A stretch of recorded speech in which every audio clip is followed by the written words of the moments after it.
Hey guys, my name is Davis Looney and I work with Filter of Hope. And I just want to take a few minutes today to talk to you guys about how we distribute filters, how we install a filter, and how to clean a filter.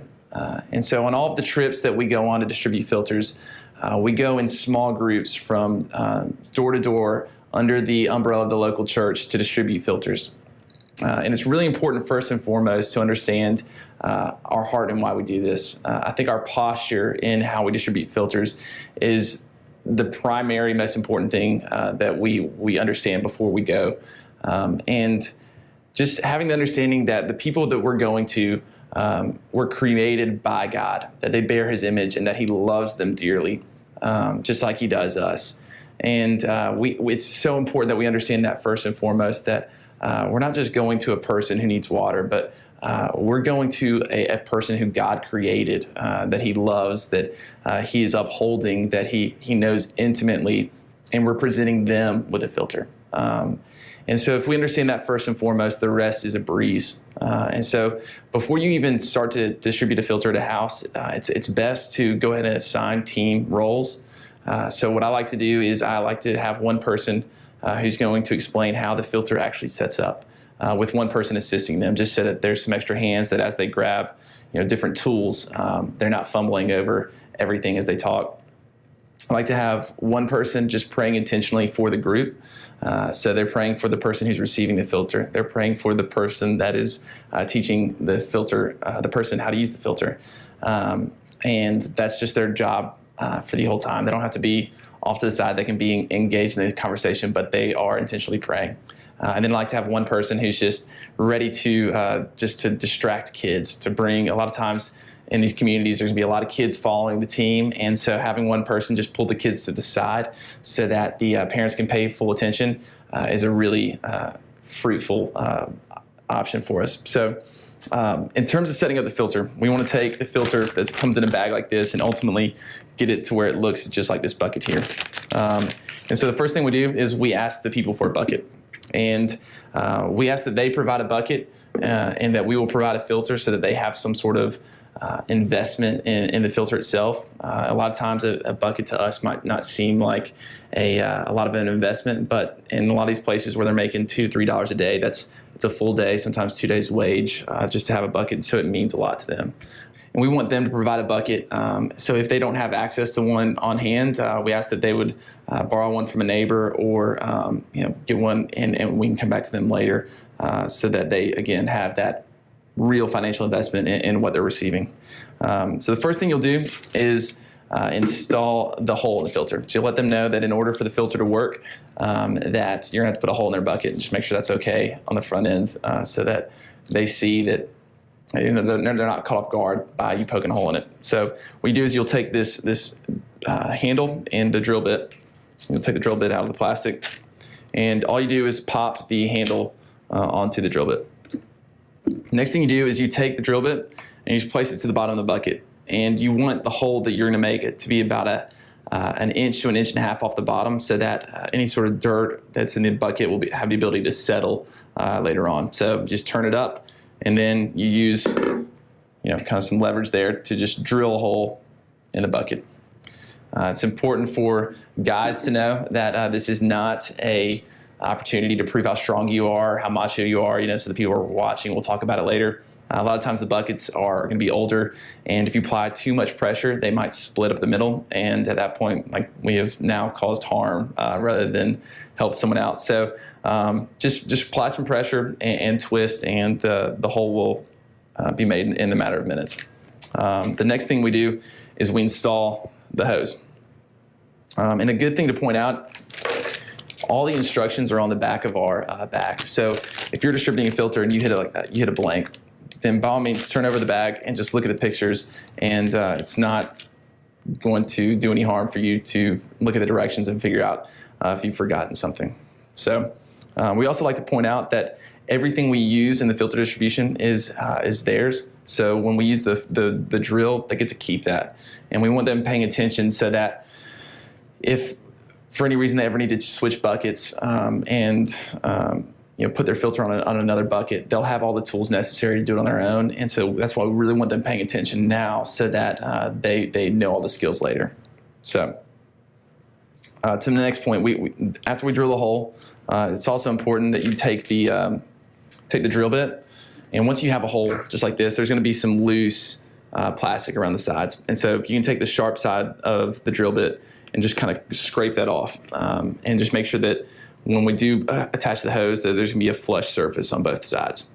So once we do that, we grab our hose, and on the hose, you'll screw off this cap.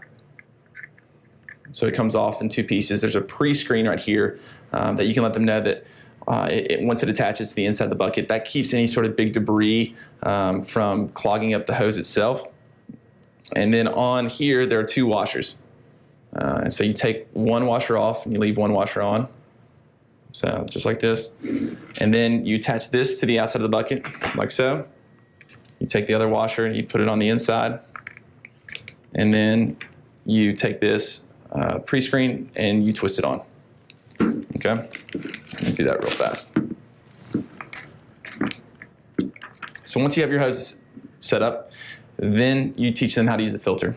And so what I like to do is say, all right, so this is what makes the water clean.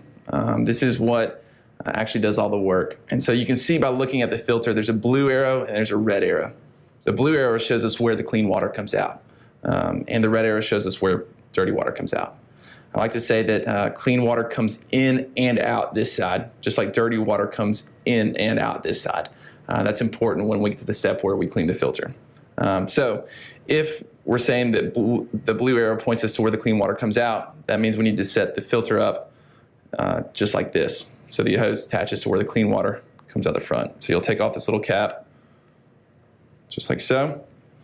And when you set up the filter, you'll see there's a little lip right here.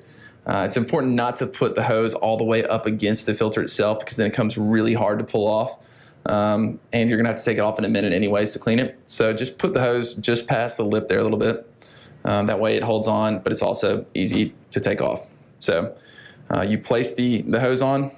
There's a little metal ring that comes with the filter that you can slide all the way up till it clicks. And then at that point, your filter is completely set up. It's really easy. So once the filter's set up, we ask them to grab some water so that we can show them that it works, and grab some dirt, throw it in the bucket. They'll pour some water in, and we'll make it really gross and filter it right in front of them. So once we filtered in front of them, we get a cup of clean water just like this, which came out of this bucket right here. And so we'll take a sip, let them know that like we trust it, that it's not something that we're just giving to them. It's something that we believe in personally. Ask them if they want to try it. And it's always the most fun part of the demonstration, seeing people light up when they get a chance to see the water filtered and taste it for the first time. And then from there, we teach them how to clean the filter. And so that's what I always tell people is the most important part of the whole thing. I always tell the people that, hey, like I'm going to quiz you on this, so I really need you to pay attention. Because if you don't clean the filter, it's not going to last. But if you take care of it and you do this cleaning every day, then it should last for years to come and be a great tool to keep your family healthy. So all you do to clean it is you take this syringe. I'm going to set this aside for now.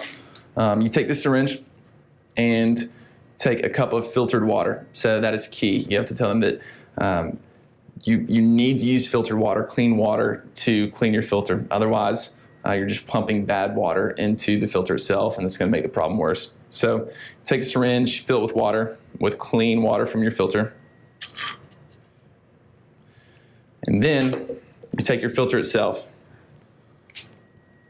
just like so. And like we said earlier, that clean water comes out with the blue arrow, which is this way. Dirty water follows the red arrow. So I'm going to take this metal part off. Take your syringe, you place it on the side that has clean water, the blue arrow, and you pump it out following the red arrow, just like that. And we tell people to do that 3 or 4 times, or until the water comes out looking clear, like the water that's going in. And if they do that every day, then the filter will continue to work. And after you clean it, all you do is you set it back up just like you did the first time, and you can hook it up back to your bucket and you're good to go. So before I leave, I like to take the filter off, just kind of place it behind my back, and then give it to them and say, all right, here's time for the quiz. Which way does the clean water come out? And allow them to hold it in their hands, look at it, and see the blue arrow and say, clean water comes out this way. That's great. And dirty water, where does it come out? I'll point to this side. And then again, quiz them, how often should you clean this thing? And I'll say every day. And what happens if we don't clean it? It stops working. So once they can reiterate the importance of cleaning it, it's also important to tell them, as you clean the filter in your bucket, you don't need to use boiled water. You don't need to use chlorine tabs or bleach to put any of that near the filter. All you need is clean water to clean it. So if they can do that, then all they need is water to fill up their bucket, and they can have clean water for years and years to come. And so from there, we then transition into the gospel. But as long as they understand this first and foremost, you're doing a great job.